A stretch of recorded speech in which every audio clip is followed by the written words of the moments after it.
the only one of its kind being repurposed. This Cold War relic is now being imitated all around the world among America's peer adversaries in order to secure their data from anything that might bring down a vitally important network and compromise the security of the state.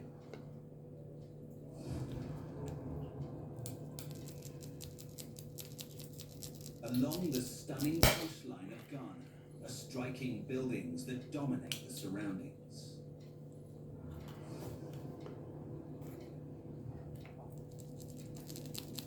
There are these enormous white buildings sat high above the coastline. They're almost like palaces with elaborate staircases, plazas and archways. They're hugely impressive. As you go up the coast, you see there's more than one of these rising from the cliff faces. Some of them are just rubble now, but others are in pretty good shape. They were built to last. When you get closer to the buildings, it's clear that these buildings were built for defensive purposes. But it's not only how they're positioned, it's the cannons, it's the firepower. But behind the imposing walls are scenes that paint a confusing picture. The deeper one goes into the building, the more one finds. There's a whole hidden world right under the surface. The darkness is all consuming. The air is thick and heavy. Damp and decay is all around. Shackles rattle on the walls, and thick steel doors have a tiny enclaves. It's such an odd place. The contrast is so enormous between the floors above ground, the opulence of them, the sense of space and light, the beautiful views of the shore and the ocean, and then underground, it's a veritable dungeon. So, what were these places designed for?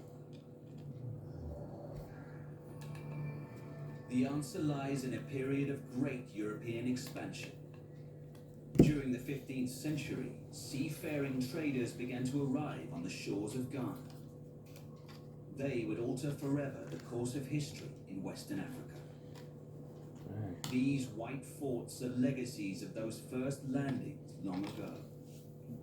The first colonizers were the Portuguese, southwestern Europeans with the knowledge, the experience, and the national purpose Let's to make a hole embark on there the to stick the enterprise switch of developing through. oceanic trade routes. Make it turn from that from Asia. on top of the roof. They come to find raw materials, but what they stumbled A lot easier than turning on from inside through inside the door.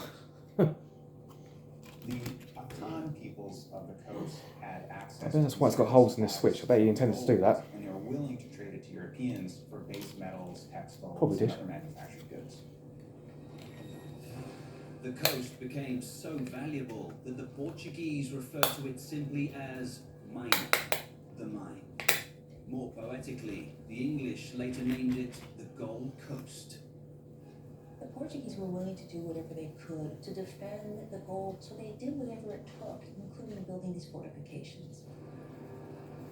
These are Ghana's coastal forts, a string of imposing defenses built by powerful European empires. Alex Kingsley Okpei is a local historian here. We are here in one of the oldest European structures along the West African coast called the Elmina Castle, constructed by the Portuguese in 1482. This castle was built with materials from Portugal and then Holland. See how thick the walls are, formidable, impregnable, made not to withstand attacks. These forts were built to be intimidating. 4 outer towers formed the batteries, cannons stretched all along the front, and huge towering walls rose up from the rocks below. It would have been a huge undertaking, but it was essential to keep other European powers away and ensure that the local people only sold their gold to agents of the Portuguese crown. These forts accomplished exactly what they were designed to. We know from records that up to 1550, the Portuguese were getting up to 12,400 ounces of gold annually, which was a sizable proportion of gold coming into Europe at the time. But soon, other European powers would try to muscle in on the scene. The Portuguese had something that many other countries wanted for themselves.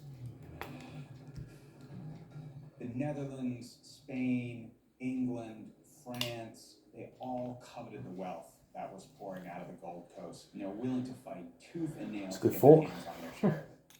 By the 17th century, the Portuguese couldn't fight them off anymore, and their domination. I was a Portuguese for. I thought it looked like Different nations well, built their own Spanish or forts and Italian or something. battled to protect trade in their area. In total, there were around But no, that's in 40 Portugal. forts along this coastline, owned by different nations. They stretched for more than 300 miles. The architect looks very similar. The trade these forts were protecting was also changing, as across the world the market for a new commodity was beginning to flourish. It came from the lush tropical islands of the Caribbean. Sugar was hugely desirable and fetched a very high price. Europeans couldn't get enough of it. The problem was that it was very difficult to produce. You needed a very large, very dependable labor force. And the Caribbean and Americas just didn't have that anymore. You had an indigenous